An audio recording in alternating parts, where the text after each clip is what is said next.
વ્રત ઉપવાસ હોય અને ઓછા તેલમાં કંઈક હેલ્ધી અને ટેસ્ટી ખાવું હોય ને તો આ બેસ્ટ નાસ્તો છે. તો ચાલો બનાવીએ. એના માટે અડધા કપ સાબુદાણાને સરસ રીતે ડ્રાય રોસ્ટ શેકી લેશું. એમાં અડધી ચમચી જીરું પણ એડ કરી અને પણ શેકી લેશું.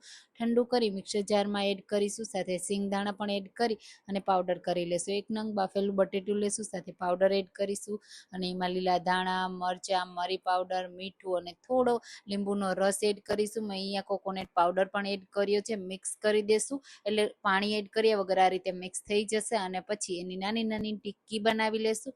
આ ટિક્કીને આપણે ફ્રાય નથી કરવાની, તળવાના નથી, એટલા માટે આપણે એને સ્ટીમ કરવાના છે. તો આ રીતે સ્ટીમરમાં રાખી દેશું અને 10 મિનિટ સ્ટીમ કર્યા પછી આનો આપણે એક સ્પેશિયલ વઘાર કરીશું. એના લીધે એકદમ ટેસ્ટી બનશે. એના માટે 1 ચમચી તેલમાં જીરું અને તલ એડ કરીશું અને આ ટિક્કી એડ કરી અને થોડી વાર માટે થવા દેશું, એટલે ક્રિસ્પી પણ થઈ જશે અને ટેસ્ટી પણ બની જશે.